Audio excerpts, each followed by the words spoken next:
great tournament, a great event. This will be November 11th. Copa Combate MMA.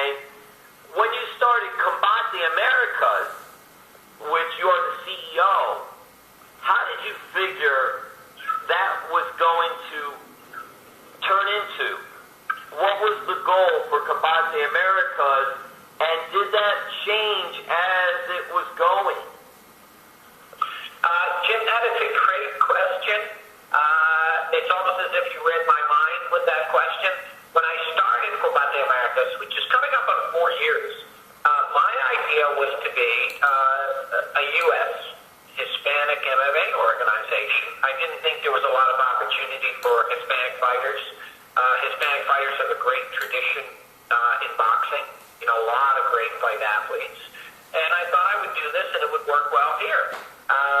We, met up with the folks from TV Azteca in Mexico, and they were very interested. And we were on, like I said, in January, and I thought it would do well. I didn't realize we'd be having 5 million viewers a week. That's a big number. So then I saw, look, this isn't just U.S. Hispanics. We're doing very well in the U.S. Obviously, Telemundo, the #1 Spanish network in the U.S. We're doing very well in Mexico. And then as it started to spread, I realized what Combate Americas is, and I could argue that right now, as of this moment, this is where Combate Americas is situated. I think we're the #2 sport for Spanish-speaking sports fans around the world. There's nearly 800 million Spanish speakers in the world. Only language that has more speakers, native speakers, is Mandarin. So you look at this and we go, we're the #2 sport because, look, right now in the U.S., you're a sports fan. You know what's going on. Last night was the last game of the World Series. The NFL is in full swing. NBA, college sports, college football in full swing. Right now, an American sports fan has literally 4, 5, 6 great sports to choose from. But for Spanish-speaking sports fans, the list is a lot shorter. It's really soccer, football, as everybody says. And after soccer, I think it's Combate. So I think what we're seeing this year, the company's evolved to be the #2 sport for Spanish-speaking sports fans. You've seen, obviously, the growth of UFC. When you were involved in UFC, at those beginning stages, those early stages, how do you feel about just where UFC has gone from when you started, and then obviously after when Dana White got involved and the group got involved with UFC, and to see where it is now? In that, has that helped Combate Americas grow because of what UFC was able to do? Oh, absolutely, right? John F. Kennedy said, a rising tide lifts all ships. So certainly everyone in the MMA business benefited from the huge sale in the UFC to Ari Emanuel. But, Jim, one thing I asked journalists to do, and I know, you work for a very established organization, a very famous organization. I've asked journalists to think about this and to position what I think of as my UFC, and I really hands-on executive produced UFC 1 through 12, and I worked on the subsequent 10 more after that. So, I brought in Joe Rogan, I brought in Joe Silva, the legendary matchmaker, helped design the Octagon. Really did everything that set the tone. What I ask journalists to focus on when they're thinking of the history of the sport is, you might say the first 12 were the most popular UFCs. Don't forget, back then, before social media, right, in a very different era, in pay-per-view universe of 20 million homes, there's now over 100 million pay-per-view homes.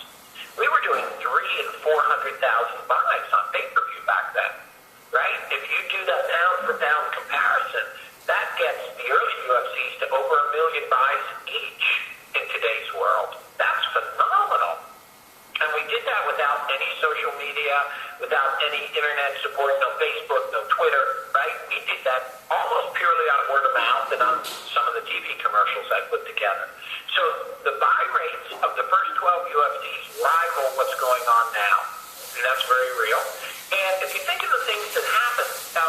featured in a Russell Crowe, Denzel Washington movie, Virtuosity. We were the final scene of that.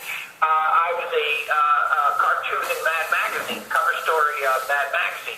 The Friends episode where John Favreau, who's playing Courtney Cox's boyfriend, he enters the UFC in that season of Friends. And until the finale episode, the UFC Friends episode was the highest rated episode of Friends.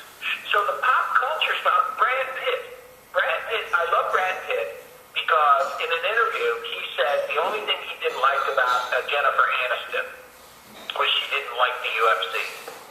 And we didn't ask him to say that. So I think in some ways Brad and Jennifer broke up because of the UFC.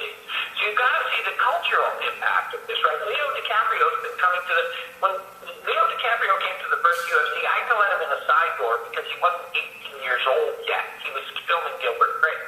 So the UFC I did, right, the first 12 are in many ways a bigger pop culture success than even today, right? And I know that's a big statement. But it's after John McCain came in and, I left just because I'd become a lightning rod for the controversy. John McCain was beating the crap out of it, and it really became the UFC I think everybody thinks of as pre-Dana. But the truth is, it caught Dana's attention because of the success I drove. So, and I'm not a megalomaniac. I am not just bragging or being arrogant or, whatever. Everything I said you can check out. That Friends episode speaks for itself. The buy rates speak for themselves. The early UFC was huge.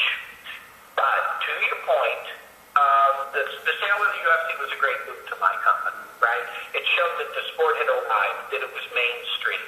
I think it also showed that the UFC's focus is on the U.S., Canada, the UK, and Australia, really Anglo-centric countries. Now, the next push is going to be Russia and China. But if you look at it, that paved the way for me to do a Hispanic, Spanish-focused promotion.